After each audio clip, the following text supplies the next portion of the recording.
Kia ora koutou. I'd now like to open the Infrastructure Committee meeting of the 24th of March and call for apologies. We do have apologies notified. The Mayor on Council Business, the Deputy Mayor on Council Business, and Councillor Lou Finlay. Are there any other apologies? I'll move those. Seconder, Councillor Petrinas, and invite you to vote.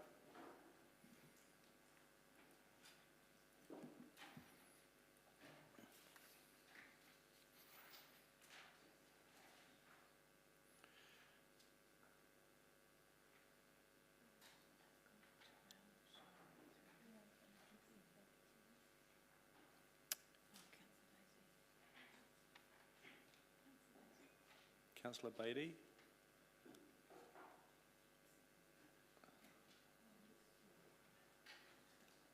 Thank you. That's passed. 13 votes for, none against. No notification of additional items. Before I move on, I'm actually meant to be giving a welcome and to explain that this meeting has been recorded and will be on the council website and also live streamed to the council YouTube channel. Health and safety requirements for the chamber are displayed for fire and emergencies, that we had to exit the building immediately nearest the fire exit and assemble under the clock tower in Te Marae o Hene. Health and safety, the smoking is prohibited. There's a defibrillator in the front of house on the ground floor, and if there is any near misses or injuries, please report them to a committee administrator. Councillors, if you could introduce yourself before speaking, and I'll read out each motion before they are put. Thank you. Declarations of interest. Are there any on today's order paper? There being none, there is no public comment. That moves us to item 5, which is the confirmation of the minutes. I'm happy to move, seconded by Councillor Naylor. Any matters arising? There being none, I'd invite you to vote.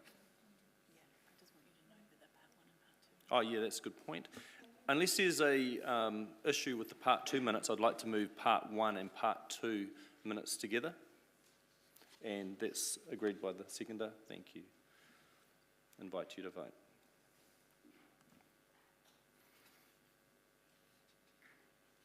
That's passed. 12 votes for and 1 abstention.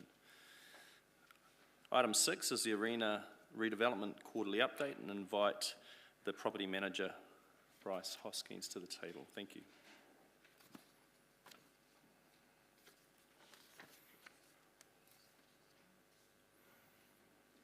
Welcome, Jess. Also, thank you. Good afternoon, councillors. I've also brought Jessie Cooper, who's council's internal project manager for this project as well, and any questions that I'm unable to answer, which hopefully won't be many. Jessie can hopefully answer those as well. Well, we're getting very close to the finish line, at risk of using a sporting pun. Yeah, it's been a very dynamic, quick project with a lot of heavy lifting, and yeah, we're due to be finishing on the 9th of April. So very close now, and then the I guess opening day to the public is on the 10th. We have also prepared some quick slides with some photos to show some of the, I guess emphasise some of the movement since the last one of these quarterly updates. So I'm not quite sure how do I...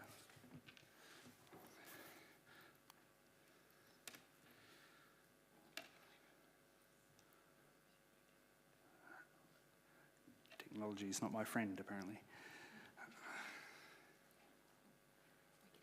Just might need to turn it on, I understand. Thank you, Susanna. Very family user error. There we go. So in particular in the last quarter, the entrance plaza is probably the area that's been getting the most attention. So for any of the councillors who have gone through and seen that recently, there's been a lot of movement in this area, whereas I guess up until about a quarter ago, this was pretty much still a big dirt area. So we're really starting to see a lot of the paths being formulated, a lot of the landscaping, and a lot of the supporting sort of infrastructure in that space, which is really going to allow it to be a nice open space and being able to be used outside of the scheduled events at Arena. John doing some work there, which is good. So we've got a lot of these sort of features where we're really starting to put some of the heritage and cultural elements and really interweaving those into a lot of the elements, which was definitely a big feature of what we've been doing. You're starting to see some of these here. Really a different approach from what I guess we have traditionally taken on these type of projects. Bridge, starting to really formulate. You're starting to see, when I say about some heavy lifting, you're starting to see a lot of these big concrete slabs really, and a lot of the infrastructure to really be supporting that bridge in particular. This one, as it says there, seating area near the ticket booth, the toilets. So I guess just if there's one thing that we've learnt around this, if you don't get toilets right, people care about that a lot. So there's a couple of pictures of toilets through here, and then really just a bit of view into the food court and the speedway pits. And that's pretty much us in terms of some photos. So like I said, we really are leaning for the line now. We're getting down to the final sort of stages, and we very firmly are getting into that finishing works. As of this morning, we're pretty confident we are going to be finishing on time. And we are going to be finishing pretty much to the budget that we set, which, given we went in with half the normal contingency, we had COVID, we had a lot of unforeseen elements like asbestos pipes and things, really has been quite a remarkable outcome, I suppose, when you consider everything. You know, we have managed to value engineer well over $250,000 out of this over this period, without really sacrificing any of the outcomes and physical features, but also things from an operational standpoint. So actually maintaining this so it can run and function exactly as it needs to, from John's point of view. So there's been a lot of hard work that's been going into this, a lot of very prudent project management, and I'm quite pleased to sort of say that wholeheartedly. You will notice as well, section 4 of this report does highlight a budget issue that was brought to attention. So sort of front-footing that, I suppose. That we set the budget of $17.1 million, March 2020. I remember it well because it was the day before we went into level 4 lockdown, and I came here in my intelligence jacket, hot from the EOC, to come and present it. And yeah, when I say we've been delivering it to budget, that is the budget we've been operating on, and that is the budget we're pretty much delivering it to. Unfortunately, upon doing a final reconciliation on this project, it identified a miscommunication between myself and our external project managers, where some of the costs that were incurred right back in 2017-18 were over and above that $17.1 million. So the net effect of that is it's about $450,000 all up. And essentially, in its most colloquial way of putting it, I should have asked for $17.5 million, not 17.1. But that is, as I said, really down to a miscommunication as opposed to poor financial management or not delivering it within the parameters that we set. Thank you. Thank you. Happy to take questions. Open it up. Councillor Johnson. Thanks, Mr. Chair. Thanks, Bryce. Taking on board what you've said about the budget miscommunication, what's the consequence for that? Are you needing to ask for more money? Can it be accommodated within the contingency? No, so we're not asking for more money, it's more just noting it for councillors' record that essentially we'll be overspending by $400,000 is what we'll show. But happy to hand over to Sarah. We've got a further comment by the Chief Financial Officer, Stuart Thank McKinnon. you. Yeah, if I may, We had talked internally about whether we were asking for more money or not, made the decision that the money's already spent, and therefore asking permission after the fact is a bit ingenious. We decided the better approach was to be transparent and let you know that the overall budget will be overspent. Okay, maybe it's my misunderstanding, and if it is, I'm sorry, but doesn't this mean that since the total spend will be more than has been authorised, that we need to authorise more spending? I appreciate it's already been spent, but the total budget for the project is now more than we authorised, so is that not an issue? I believe it can be covered by the Chief Executive's delegation. It's such a big project that overspends a small percentage. Right, okay, thank you. Thank you. Councillor Butt. Thank you, Mr. Chair. My question is, I'm sure it is my doubt only. Can I go back to the second photo?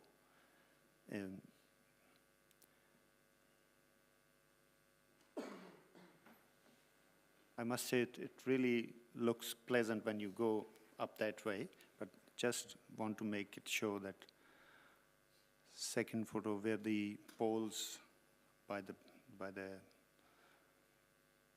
go back. This one. Mm-hmm. I guess this pathway is still incomplete, or are they going to put any railing on top of these poles or not? Sorry, I can talk to this. Yes, it's definitely incomplete. Yeah. There will be handrails. It's actually a requirement for safety that there are handrails. Oh, that's what I was thinking. Thank you for clarification. Thank you, Mr. Chair. Thank you. Councillor Beattie. Thank you, Mr. Chair. And perhaps if I can, through you, Mr. Chair, get clarification through the CFO regarding that 409K. So reading this report, my understanding is that it was spent in 2018, so therefore would have been allocated to another budget, and then now you've gone through a reconciliation and you've discovered that it should have been, basically you're doing a transfer across to this project because it's been charged to something incorrect in 2018? Yeah, that's right. It's a multi-year project. Yeah, so after the 2018 wash-up, we've paid for it, so there's no requirement, and this year we won't need a budget because it's already been allocated. It's just that the total amount of the project is now over by that amount. Yep. There is, I guess, if the mood of council was to have a recommendation accepting the overspend, I see, or approving the overspend, I see no harm in that. What you're saying is correct.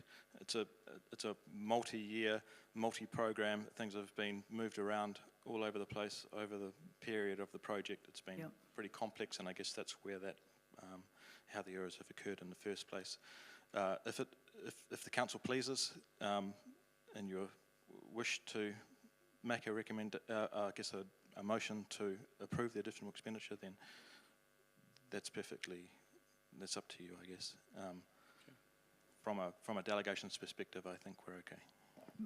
Can I just do a follow-up? May I ask in 2018 where it was charged to then?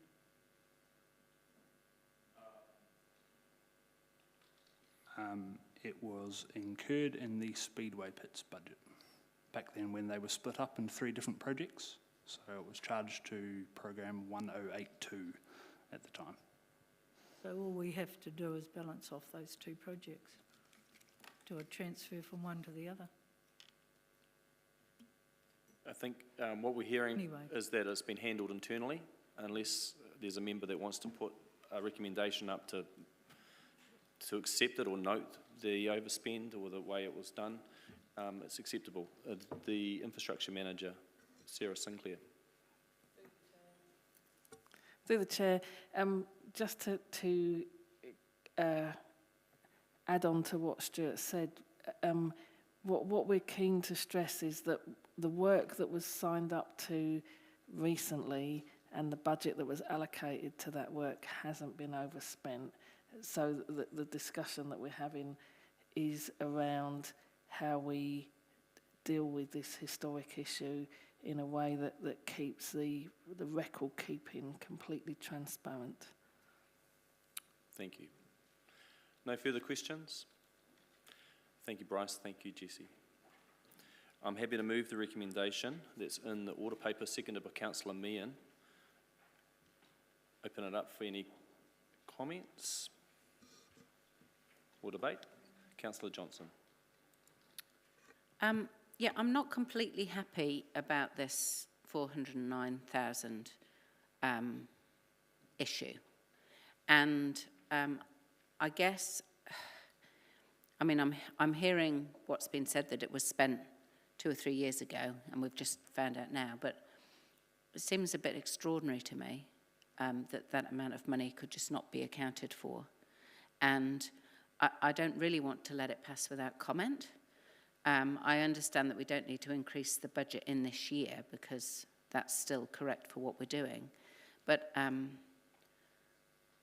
guess I'd just like to have a bit more confidence that this has been taken seriously.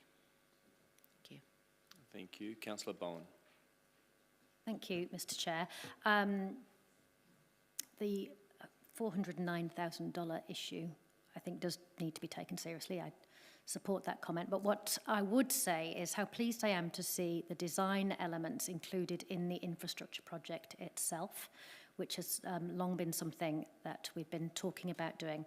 Because I know what would have happened if officers had arrived and said we're $409,000 short on the project, is the bit that wouldn't have happened would have been the design elements.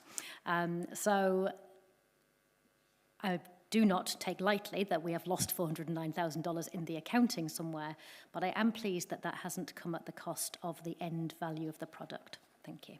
Thank you. Councillor Naylor. The floor is yours. Thank you. I'm really quite concerned. I know others have mentioned it, but going back a couple of years, I went into considerable amount of work, met with the Chief Financial Officer, Chair of Finance, and a representative from WT Partnership, because I queried that the numbers were out, and I was provided with a very elaborate spreadsheet showing me that they weren't out. And now to find this out a few years later is quite disappointing. I do think, especially when elected members query things and are given strong reassurance that all the numbers add up, I'm really disappointed now at this point to find out that there is a discrepancy. So yeah, I do think we need to have a much better eye on projects, particularly where there are multi-year and multi-program things that affect those projects. Thank you, Councillor Naylor.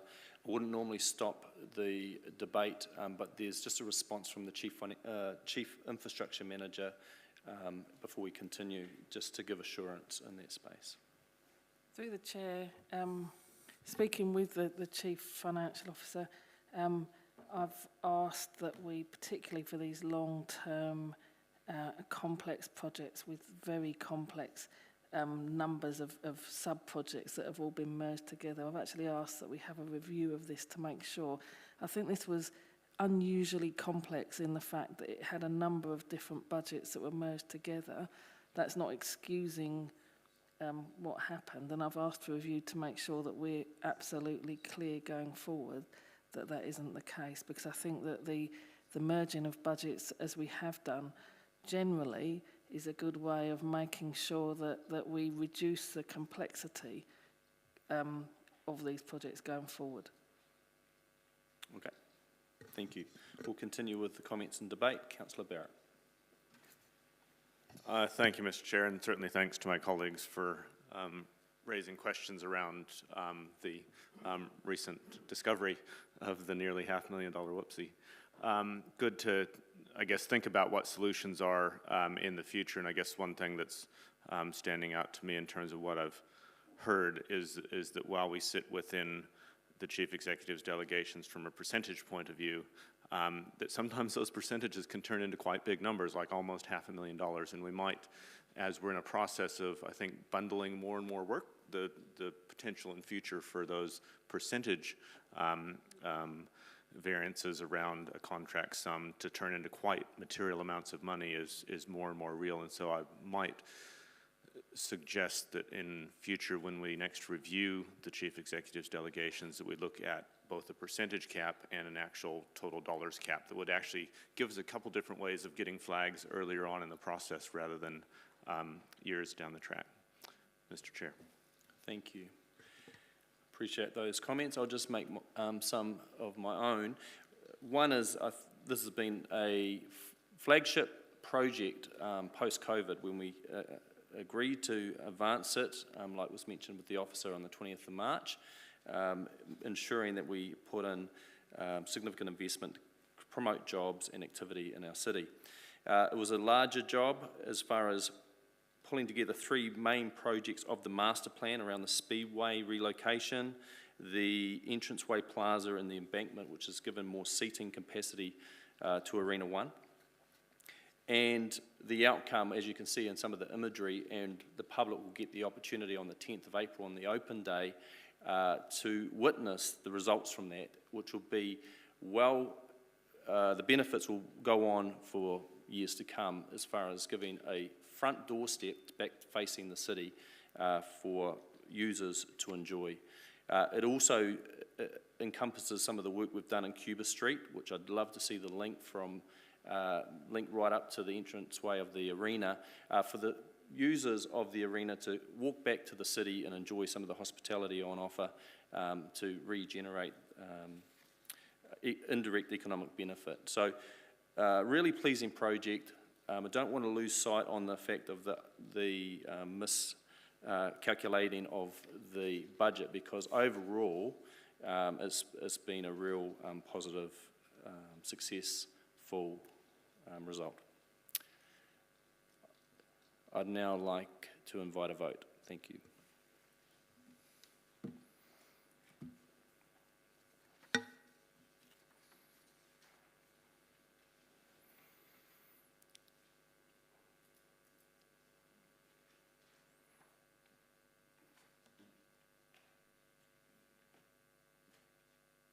That is passed, 13 votes for and none against. That moves us to item 7, which is the BPO, Best Practical Option Update Report, and welcome Robert Van Benton, Transport and Infrastructure Manager, and Milena coming through to support. Welcome. Thank you, Mr. Chair. There is just a one-page slide with some summary points in the folder. If I'd ask that to be opened up.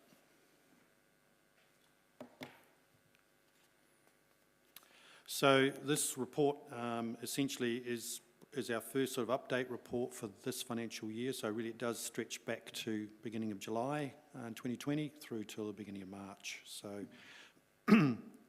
So just a number of key points in terms of progress that's been made with the BPO project. So during that period, there's been a lot of work essentially refining the shortlist options. Some of that additional work's included more detailed work around treatment alternatives for each of the options. We've also looked at the land areas, confirming those footprints and those areas in terms of application and nitrogen leaching rates. We've also done a piece of work around mapping constraints in the receiving environments and working with our trade waste customers to help them understand options around pre-treatment and the benefits of doing further pre-treatment in terms of potential charges for some of the options as well. We did quite a bit of work also negotiating and talking with our neighbours around regional alternatives and the whole work around wetlands and land passage alternatives. So, there's been a large amount of technical work. That came through to the MCA workshops in November.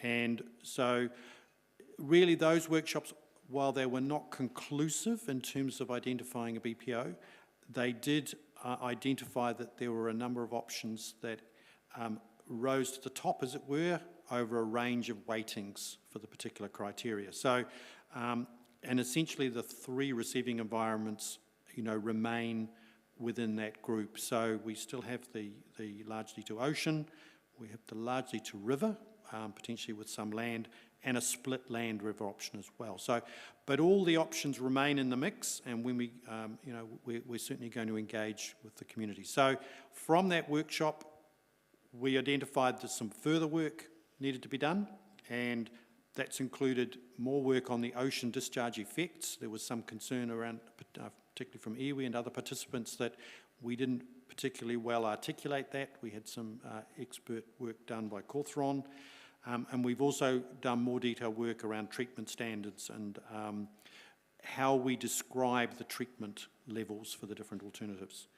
And the shortlist options have been updated to reflect all that. So that's sort of where we've got to now, and we're now moving into a period of further engagement. So April, alongside the long-term plan, we'll be going out and engaging both with the community and also with our key stakeholder groups in iwi. We'll be talking again about where we've got to,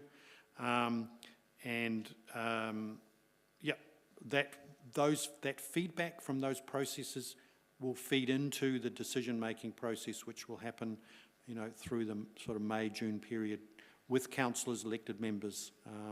So again, I mean, I haven't got the slide, but you will recall there were a number of assessments that will come in, at the tail end, assessments around what we call eco-city or carbon footprint for the options. There's also planning assessments. There's a separate piece of work going on with downstream iwi in terms of getting them to articulate an MCA assessment. And we're also, we'll update work around sustainability. So there'll be a number of further workshops with elected members before the end of this financial year, where we'll bring additional material forward.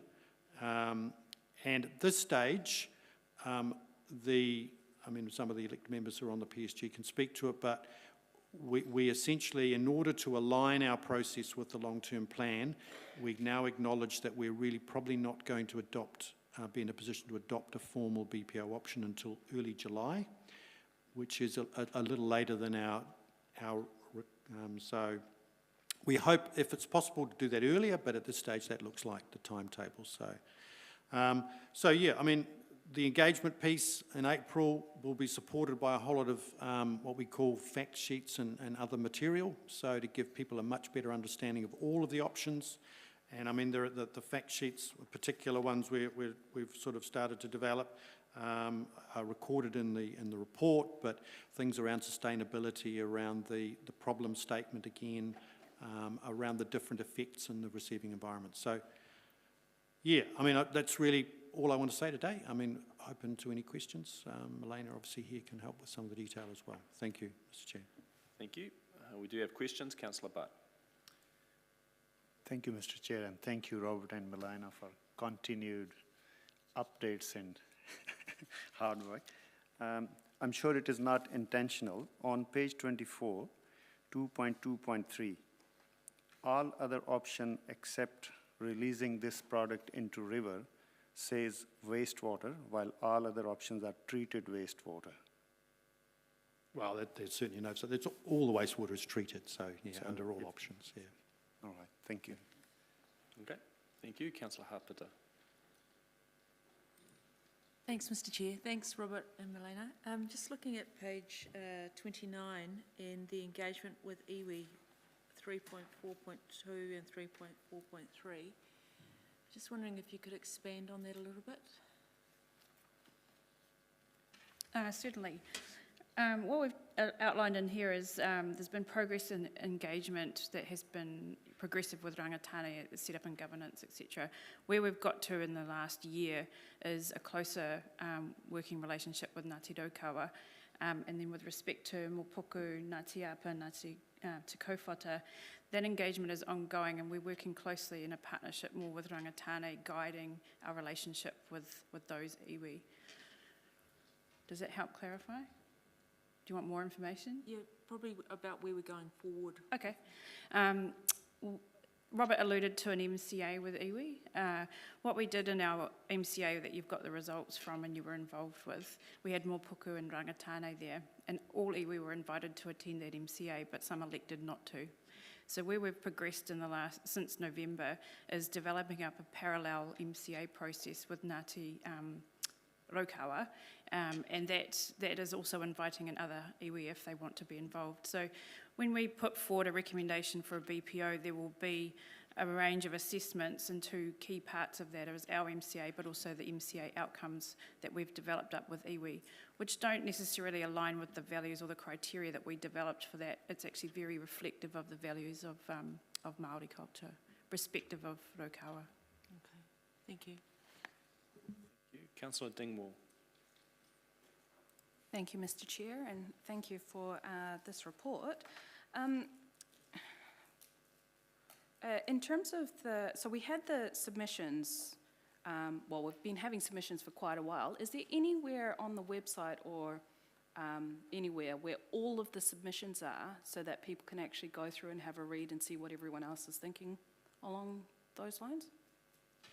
One of the fact sheets pulls together all of the key outcomes of that consultation period that we undertook last year. The availability of actual submissions is not there because of the confidentiality and putting a submission through and not making that available for others to see. So we have consolidated it into a report for our internal workings, and there is a feedback page that's going up on the website around what the community and stakeholders have said about the options from last year. Just to follow up on that, how does that compare to our usual consultation process when we have, I don't know, people who don't want to have their names there, but but you can still actually see the submissions that people have been doing? Yeah, I mean, I think the thing to recall is that engagement or consultation was not a formal submissions process. That was about engaging and consulting with our community to get an indication of, what they felt was important, the values. It was information to inform the decision-making process. It was not the formal submission process under the Local Government Act around an LTP process. So, okay, so I understand that, but as a councillor, how do I find out what people have been saying about these submissions if I can't even read the submissions? How do I, as a decision maker in this process, like in terms of the process, how can I make any kind of informed decision if I don't actually have access to the actual submissions? Well, the intention is to give you a summary of those submissions and the sorts of key messages that were emerging from that process, and that's been done. If you want more detail, then obviously we can analyse the database. We have all of the individual information, but as Milena said, we're also cognisant that people have given a lot of that comment back, somewhat, confidentially. But we could try and dive into some more detail if you want to get a bit more in terms of that. But can I just elaborate a little bit further on the reporting? So within the BPO deliverables, there is a consultation summary report which actually analyses all of them. So there is an ability to read what the outcomes were without getting into the detail of every single submission. Obviously, we have that stored on file, however. When we go through this current process, we will be reflecting on the previous one, but again, capturing all of the feedback from this consultation process through April, and that will be presented as a key output for the recommendation. So as I mentioned, there's an MCA, a couple of MCAs, or Robert mentioned the Eco-City strategy. The consultation will need to be consolidated into something that provides very clear and transparent outcomes of the consultation process for councillors to interpret as decision makers. Okay, I'll leave that question there. I'll leave that one there. But also in terms of the, so my second question, in terms of the options that remain in the mix, you did say that all the options will remain in the mix at this stage, but when you're looking at the MCA workshop process, it mentions 3.2.5, it mentions there option 1, 4 and 6, option 6 being the ocean discharge, but I note that in the summary, that was the least favourable option, I think. So how does that, so are we leaning towards this, or are we still saying all the options are in the mix, we're still waiting for? Yeah, all options remain and all options will be, presented. But what we're saying through the MCA process, there was a number that did score highly. I mean, they are not necessarily, through that process, there were some participants who didn't want those particular options. That didn't mean they didn't necessarily score. So they still, over a number of weightings and financial as well as other factors, ultimately this process allows for any option to come back to the top and become preferred. So nothing has been excluded. But we're trying to essentially give our stakeholders and those engaging an indication of where the process has come to in terms of reconciling all of those competing criteria. So there was one option that was removed, that was option 5, so that isn't there, but we've got the other, all the others are still in there with a couple of variants in each case, so in some cases. So Okay, thank you. Thank you. Councillor Barrett. Thank you, Mr. Chair, and thanks, Robert. Thanks, Melina. Few questions arise for me, I suppose. One is around that engagement. This is the first report back and post that engagement in terms of at a council committee level, as I understood it from your introduction. That's what I'm trying to get to understand if we actually had the main points of that engagement reported back to council.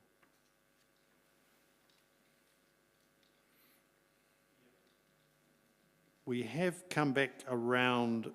I think there was a previous report to strategy and planning, I think, in September, but we didn't call it the update report. I think it might have been around the context of the report to regional council around our statement of intent. But I'd have to go back and check exactly on the dates. It'd be fair to say that I think we did report around September, post all of that work we did in the middle of the year, but we certainly haven't, formally come back with a summary of how the whole process has moved. And this is really what this is trying to do, I suppose, give that overview. So, and I guess what I'm trying to understand is what the main themes were that came through that first round of engagement. Yeah.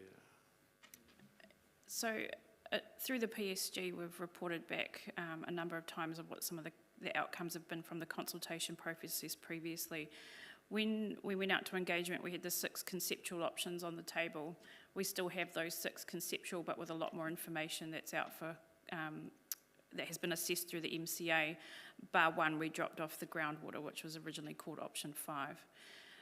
The key outcomes from the consultation process previously were that there was a strong desire for the treated wastewater to go to land entirely. Equally, there was a strong desire for the treated wastewater to continue to the river. The feedback from the way we communicated, or some of the messages, was that it appeared as though council was taking a least cost approach, which was not the case. We tried to clarify that. So one way of remediating that issue in this process is to provide a lot more factual information that is easy to read so people can comprehend each of the options, how the process is progressing, and that there are multiple factors being considered in making a recommendation to council. The other key outcome that was quite common in the submissions was that a regionalised approach was favourable, and that we're looking for long-term solutions and providing for future generations as opposed to taking a short-term solution forward. And there was, while it wasn't one of the top 2 or 3 even, if you ranked the options, from a community perspective, a coastal solution was also a favourable one. However, certainly from an iwi perspective, our feedback thus far is that a coastal option is not favoured from any of our iwi. Thank you for that summary. Couple other questions. So one does pick up around that point around iwi engagement and discharge into coastal waters. How many iwi would we be needing to have a conversation with about that? Because the because the options, with the exception of coastal, which has clear ties to Ngāti Raukawa, but also with other iwi, the river plays a key part in who is affected. So we are still needing to consult. While we have rangatane as mana whenua, we have iwi downstream that are considered affected, and that is why we're consulting and involving them through this MCA process, which are listed in the report. So, yes, yeah, the report recognizes 3 or 4 different components of iwi engagement. The comment that I heard, and I guess I could be corrected on it if I heard it wrong, but the comment in the MCA workshop was that a coastal option would involve interest from 8 iwi. And so I'm interested to know if we're going into at least informal filtering of 6 down to 3, and one of those includes coastal, and we're heading towards a July decision. What conversations would we have with all the affected iwi around all the potential solutions? So, for example, Ngāti Raukawa, who are a significant iwi out to the coastline, they are directly involved with this MCA process that we're running parallel, and all options are put on the table for them. The feedback thus far is that the options that involve a water body are not favourable, and if there's the potential there for an alternative to come up, we've been working with them to explore that, and so far we don't. The favour is to continue to land and focus on high treatment of wastewater. Yeah, so the question's about the full range of iwi, and if we're going to be making a decision in July, wanting to have some assurance coming back to this table that all the potential affected iwi for any of the options, especially coastal, that there has been at least initial engagement with them so that we are not making a decision in the absence of that engagement. We have appointed an iwi advisor who I believe we have covered the iwi, and it is a complex dynamic in terms of getting across all. We believe the ones that are directly potentially affected by either a coastal outfall or river are engaged in the process. And the level of engagement varies, but we have kept that door open in order to be involved either at MCA or just be consulted with.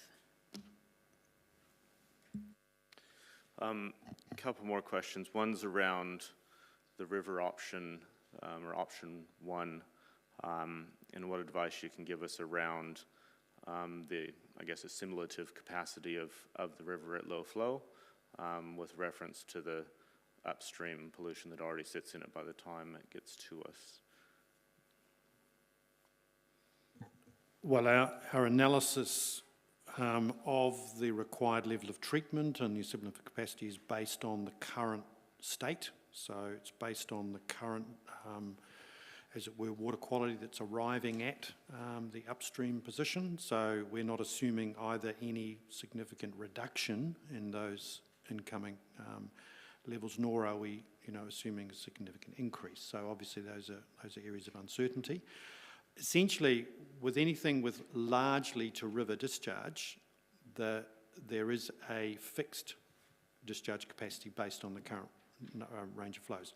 So the only place to go essentially is to divert wastewater to land. So essentially we already are suggesting that as part of giving us confidence around consenting that option, we would need to have some land. If there was either an increase in contaminant loads upstream or there was significant additional growth or loads having to be managed, the only place we would go with that option would be additional land. Yeah, we're at the limit of the level of treatment for that technology. So essentially, yeah. Thank you. The final question that I have, Mr. Chair, if I may continue, is around, I guess, still trying to understand this sort of filtering down toward 3 options. So there, as I recall, was quite an explicit decision when we went from the long list to 6. And what I can see signaled in this paper is that there are 3 that, as you say, through the MCA, perhaps not so much through the community engagement, but through the MCA have looked quite favorable. So in terms of what we'll actually be bringing to the community in April?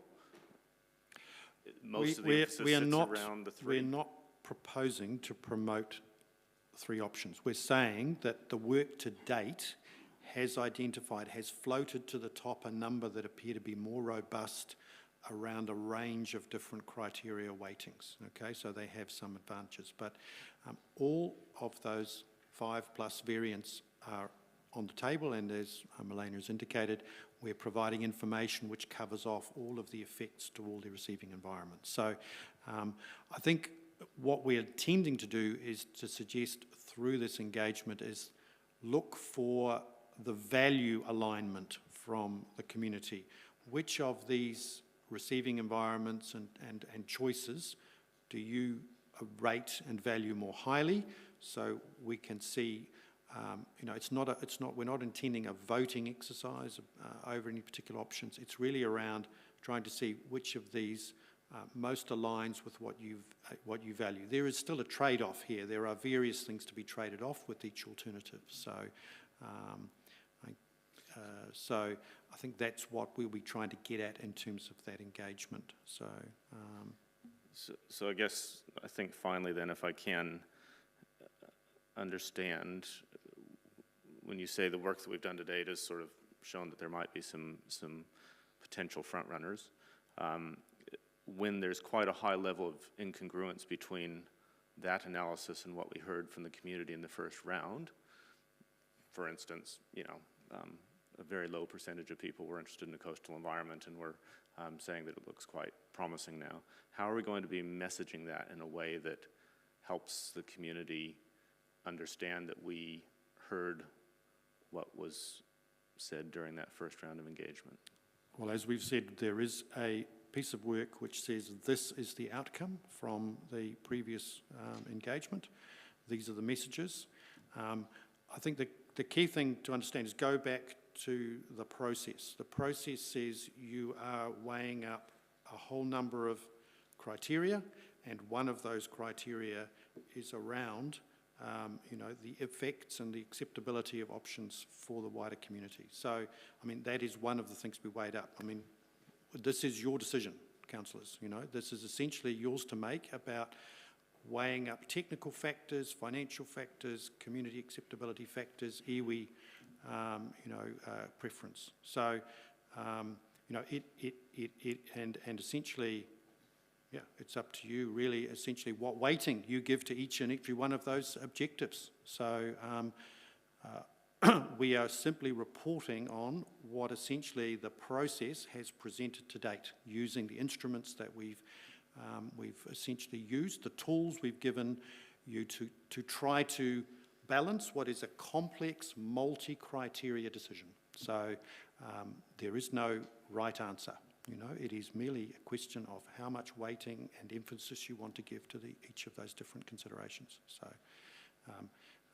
and we will be communicating exactly what you've said, which is these were the messages which we received last time, and you know, those have been heard, but they need to be balanced against all of these other considerations, which are part of the process, which we, you know, this council has signed off on. So, thank you. Mr. Chair. Thank you. Councillor Hancock. Thanks, Mr. Chair. Thanks, Robert. Thank you both. I just want to go to page 27, and I just want to get a little bit more clarity around this. Is that option 1 talks about discharging to the Manawatu River with substantially high treatment and a portion to land. And it talks about that being not well supported by iwi or the public. But then subsequently later in the same paragraph, it then talks about, with some, I guess, explanation about treatment levels, this option might be supported by several key stakeholders and decision makers. Can you explain the tension in that particular paragraph? Yeah, I think one of the things that maybe wasn't clear to people early on when we articulated these options was that the alternative, which is about discharge to river, as I've explained, in order for us to address the effects in the river, requires the highest technical level of treatment that we can achieve, okay, currently. And by delivering on that very high level of treatment, we remove very large proportions of all of the contaminants that sit within the wastewater. So they are removed from the environment. So yes, not only are they removed from the river, but they're removed from the ocean. They're removed because the river passes to the ocean. So, and we're talking emerging organic contaminants and microfibers, and as well as bacteria and other metals and other things. So I think when it was explained to a number of stakeholder groups that actually this option, yes, there is the downside, we're still in the river, but actually this is removing, in the high 90s of all of these contaminants in a way that the other options rely on the assimilative capacity of the land. Either the land is doing that last stage of treatment, or the ocean, that it's assimilating and those contaminants. So within that context, there are stakeholder groups who are concerned about the application of human wastewater to land and concerned about the discharge of treated wastewater to the ocean. So I think that's the context of those comments, Yes, but the possibility of removing all of those things and then getting the agreements of iwi and perhaps other conservation groups. So you're saying that are we just kind of making a leap of faith, I guess, by saying that that option might be supported by several stakeholders? Does that include iwi and conservation groups? To me, the messaging so far has been that that iwi have said anything to water is not on the table. So I'm just very concerned about this particular statement, that it actually might be something that we live and hope for, but in fact, actually, the end of the day is probably going to be impossible. Well, I'd like to point out that every option has discharge to water, okay? So there is no option that is completely acceptable. So every option involves a compromise. So the question is, what is the priority? What is the area of compromise? So, we have proposed, and we've suggested through the MCA, the going to land for 97% of the time essentially is infeasible because of the huge footprints and because of the impacts on productive land within the region. So we now have all options have water discharge, either river or ocean. So, there is a compromise. The question is, how do we, what's the benefit, as it were, in terms of the protecting the wider environment? So it's perfectly possible that for iwi, none of the options will be acceptable because they all have an impact on the receiving. And that is an outcome that actually occurs reasonably, it's not uncommon within New Zealand for discharges to either freshwater or ocean. So. Okay, and just finally, just for clarity, and I think you touched on this before, so in terms of explanation, discharge to river is discharge to the sea. That's what you said before? Well, no, discharge to river, the river is a conduit, obviously, to taking discharge to the ocean. It involves wastewater passing through the river environment, the estuary, and then into the open ocean. So there are three sort of, I suppose, environmental or ecosystems that are impacted. The discharge to the ocean is out beyond the estuarine environment, 2 kilometres. So that's specifically taking all the wastewater out beyond those. So, my reference was more to the fact that, there is a transition of wastewater depending on the receiving environment. So, yeah. Thank you, Mr. Chair. Thank you. You mentioned, Robert, at the start of your presentation around the finances not being a forefront assessment criteria, or can I just understand where the finances sit in around other consultation? Well, affordability is very much one of the criteria. What we didn't want to do last time, I think, when the material was prepared, it was that we had quite a prominent position for the dollars and the rates increase. I think we want to nuance that a little bit more now in terms of, making how we message that, so it's clearly not the only consideration. Whereas I think it was a little bit, we could have maybe more generally presented all the other, environmental effects. So, Yeah, so we're just looking at how we present that information around deals. Okay. No, definitely cost information will be part of the information because it's a key part of the decision to be made. Yeah. Just in light of the fact of the formal adoption being in July, and we're setting a long-term plan, obviously, for June, the figure that we've got in our long-term planning, I think 350 million, is that an amount, notwithstanding that there's a Three Waters reform going on that will look to take the assets and the operation off local authorities, is that figure enough for either of these options ultimately? It's sufficient in broad terms, subject to some confirmation, we believe at the moment, for the largely to river and the split land river. It is not sufficient for the ocean discharge. That's a significantly higher amount of money. So, but then there's issues around whether there's a shared cost or shared with other potential regional entities. So, yeah. Great. So it's really a provisional sum at this stage, subject to confirmation. Yeah. Okay. Happy with that. No further questions. Thank you, Robert. Thank you, Milena.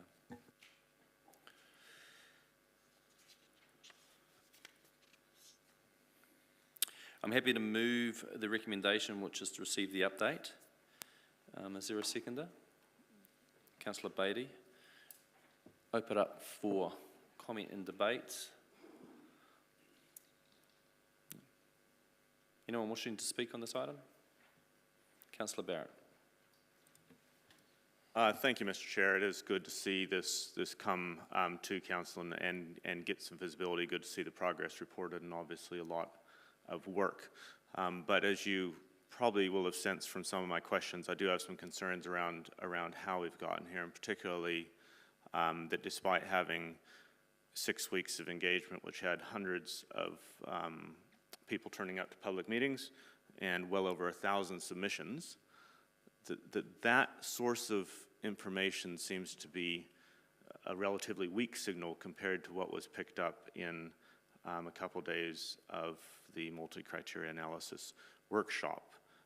And by way of example there, we have a report that points us, perhaps not formally to a shortening of the list to 3, but points us towards 3 options that are, looking more favorable according to authors of the report. And what we see is that one of the most strongly supported options from community feedback does not feature in that list of 3. That was the option that saw most of the discharge going to land. And by contrast, what we see in that list of 3 is an option that enjoyed exactly 6% support from the community, being thrust forward as one of the final 3. So I'm concerned that there's a slight reluctance to listen to the community, despite a huge investment in actually being present to try to listen to the community, I suppose, from an elected member's point of view. I find it quite interesting, the responses to other councillors' questions that, the only thing we can ever see of these submissions is a brief digest, and that we can't actually get to the original submissions. I'm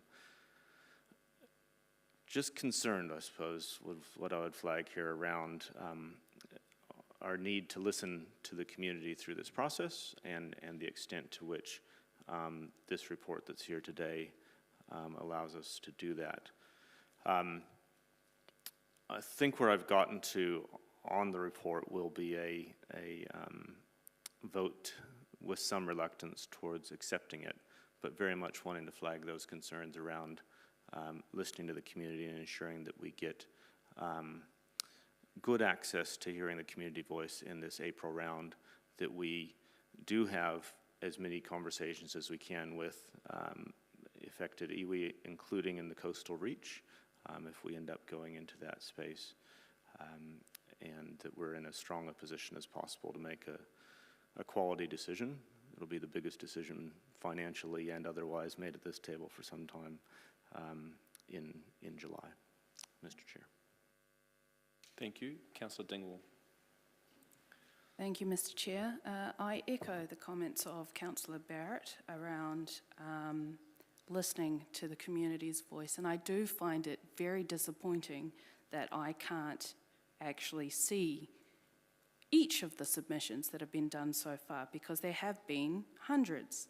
And I think for me, wastewater is not my speciality, to be honest. I'm not a scientist. I find this kind of topic immensely boring, but very, very important. And so for me, I've been doing as much as I possibly can to learn about this issue.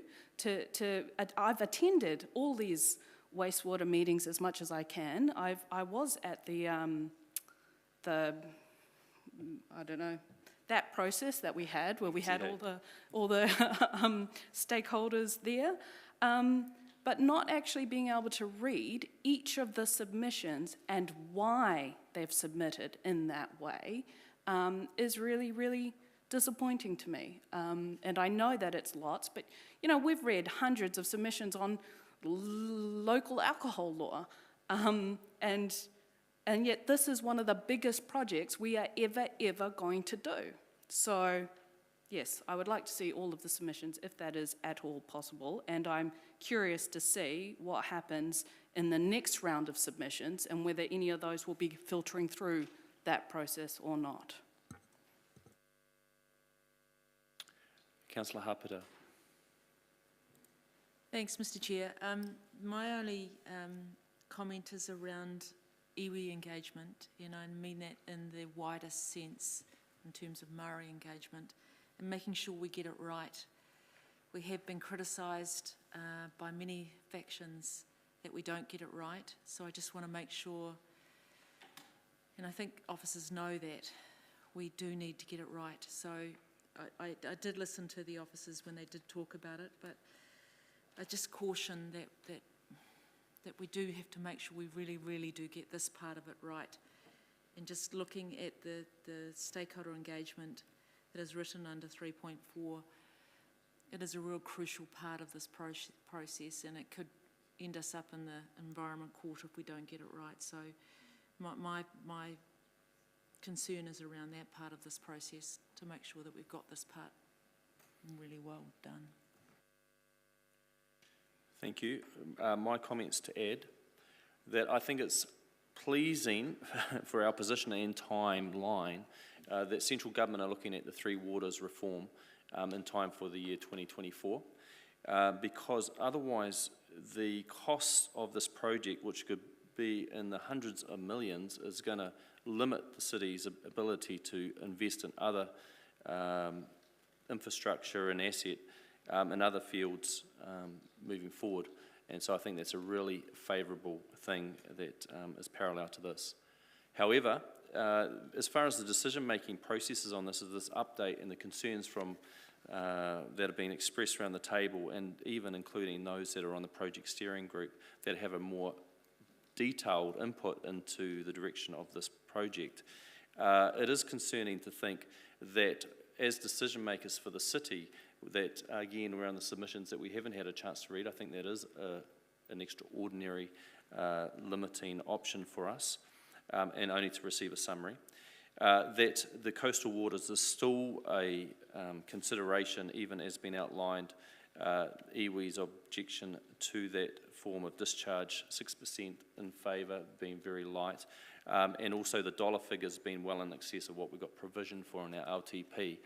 For those reasons and others, it seemed to me to be a clear steer that why has that made a shortlist. The other thing I just wish to add is that the multi-criteria assessment still seems to be more like an art form than the actual science, and that the filtering down to get there seems still a little, I can't draw the lines clearly on what made the shortlist and how that happened, and what the weighting of each of those criteria have been to get that matrix to achieve that. For me, I sit as a decision maker still with that being an unknown, but have confidence that our officers are at a higher level of engagement. Like Councillor Dingwall commented, I'm not an expert in this field, but I do find it fascinating, the science and the detail that does go behind it. and do recognise, like others, such an important issue for our city and its future. I wish that we had more updates along that decision-making to clarify those concerns before it gets to this point and us still having those type of concerns. I wish we had avoided that kind of questioning at this point. The recommendation before us is to receive the update what's been given. I think that's reasonable. It won't leave the questioning and maybe some of the offline feedbacks and requests for detail around those submissions, I think, can happen, of course. No further speakers. Now I'd like to invite a vote.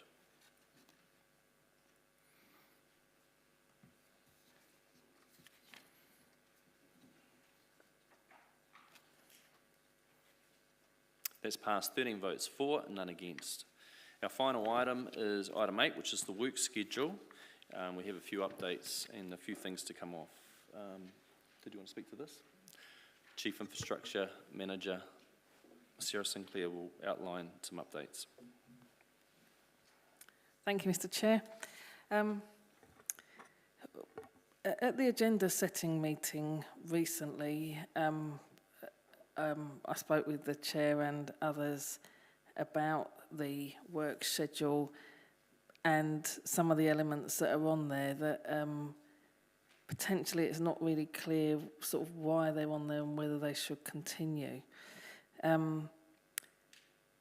If we look at the schedule, there are 5 items on there that we would recommend removing for various reasons. The Infrastructure Capital Works dashboard was instigated by the prior CIO, but the information in there is really covered in the quarterly report. The facilities management reform was a one-off rather than something that is intended to be 6-monthly. The roading maintenance contract is now at a point where we've been to confidential committee to make recommendations on it within the last month.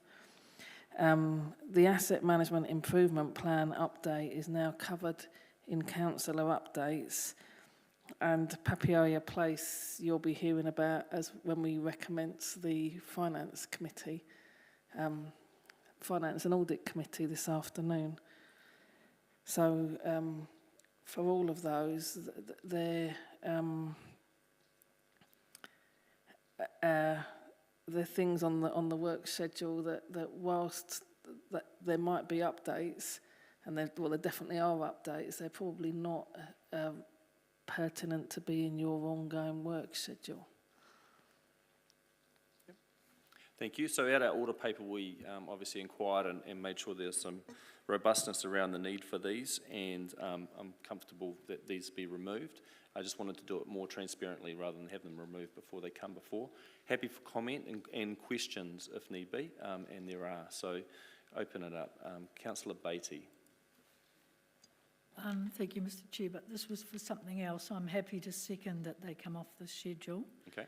But my comments was to put actually something on the schedule. So if you want to discuss that first and then come back to me. No, you bring it up just in the course of doing decisions. I'd like to add an independent arena development project audit to be undertaken by the business assurance team because this is a $17.5 million project.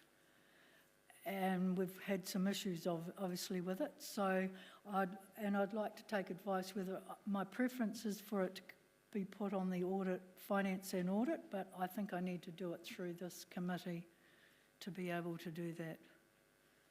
Okay, so that was an independent report on the arena project? Yes. Okay. I'm happy to have it come back through here and we'll work around which committee it might land in ultimately. But for decisions today, let's include it here. And you want to have a seconder for that, and that's Councillor Naylor.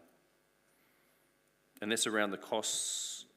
Yes, and just the processes. We've had a few process issues with it, and I think it's absolutely important that that we are transparent and accountable. I mean, we've had $400K you know, and that's been explained, got no, but I think for transparency and the fact that it's a $17.5 million project and that we're accountable to our ratepayers, and I think this is, if we get an audit, then we can tick it off and say, yep, we know about these things, and this is, I think it's the appropriate thing to do.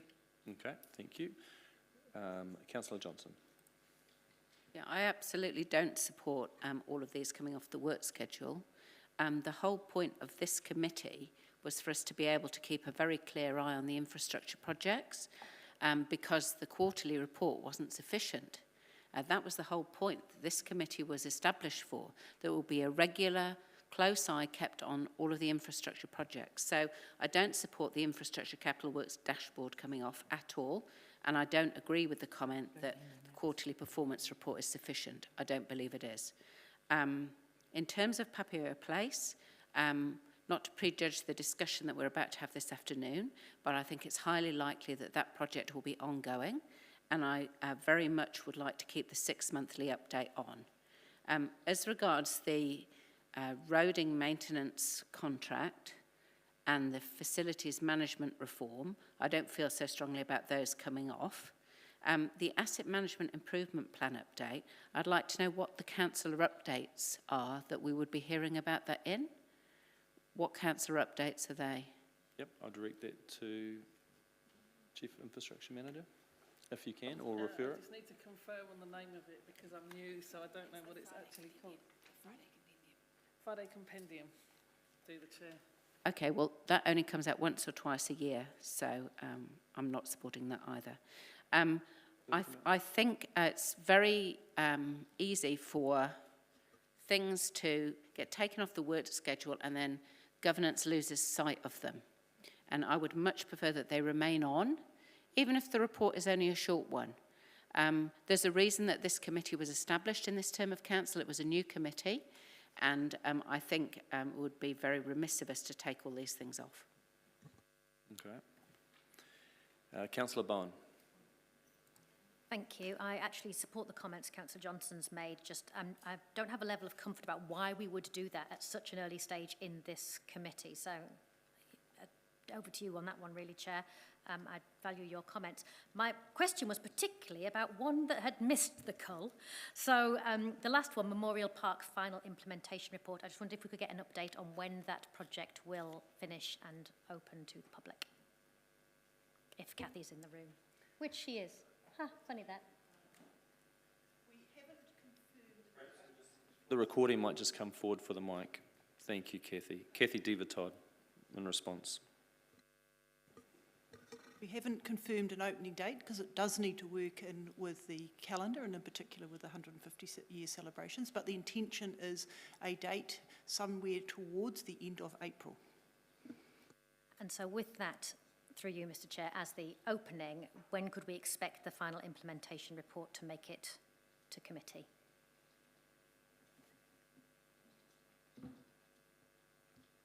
I would estimate that that would probably be a July report, I would imagine.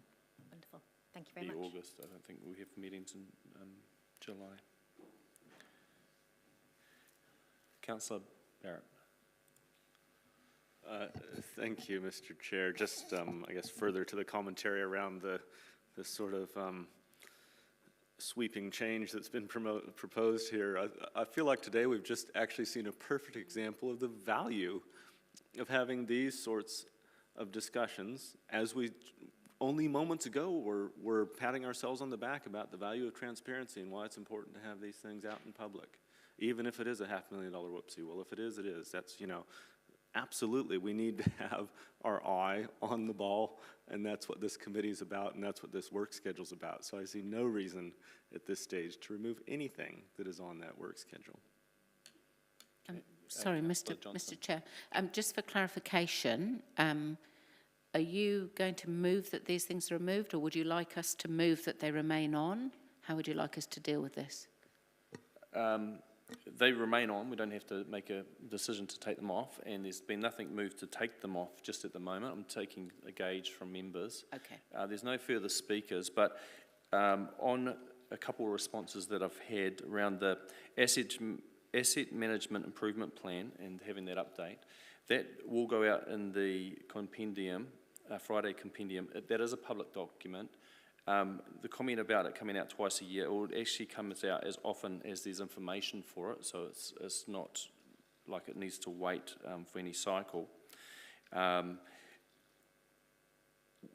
In last term of council, we had some deeper dives on the state of our assets, and there's been another unit within infrastructure around a closer eye on the asset management and making sure that the long-term plans are more informed around the renewals and needs around upkeep.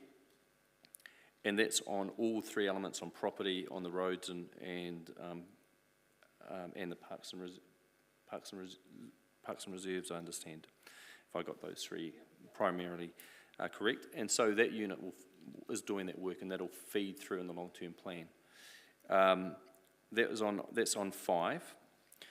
You'll note that those first three have been the former CIO, Chief Infrastructure Officer, initiated those reports for this committee. I take your point, Councillor Johnson, on that dashboard. That was actually coming monthly. It was being tabled at committee because the infrastructure last year was the first meeting of the month, and there was some frustration from members not having it prior so they could actually see it, because it was actually in smaller print when it was coming up on the screen. It was moved to bi-monthly out of that, and the thinking around that was that does go every quarter to finance and audit, and they cover in detail and can have questions all over it. And there was also a question around ongoing resource, I understand, to actually produce that report, and what benefit that might provide. So open for members to give further queries on that. Happy to leave them to remain if there's a strong feeling around that. For now, with more information for review. Councillor Harpeta, this is turning into a conversation, but I'm happy to kind of get feedback. I did put myself in the queue. I just think the Infrastructure Capital Works dashboard, it needs to come to your committee, because it is about your committee, not the Finance Committee. That's my personal view. It is about, it's a Infrastructure Capital Works dashboard about infrastructure. So that's my personal view. Okay. Councillor Barrett. Thank you, Mr. Chair. I'd just like to move the work schedule as presented on the papers. Happy to second. Okay. And that would be in capturing what's been the independent arena project, which has already been moved and seconded, so that would be inclusive. Thank you. Without any other movers for amendments to take things off, I'm happy to take that recommendation. I'll work through with the I've got to get your little abbreviation, CIO, CIO, in between our next meeting to give more rationale for some of these withdrawn. That's moved and seconded. Can we put up the other recommendation at the same time? Oh, we want to do them. We'll do the one in the name of Councillor Beatty's first, and then we can capture it all, if that makes sense. Okay, so this is that the business assurance internal audit on the arena development project be added to the work schedule and referred to the Finance and Audit Committee. Happy with that? No further comment? I'll invite you to vote.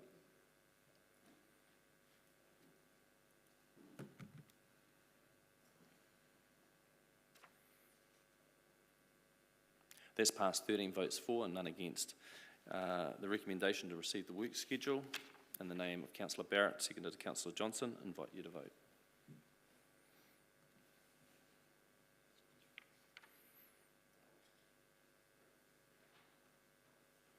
That's passed, 13 votes for and none against. That concludes our business today.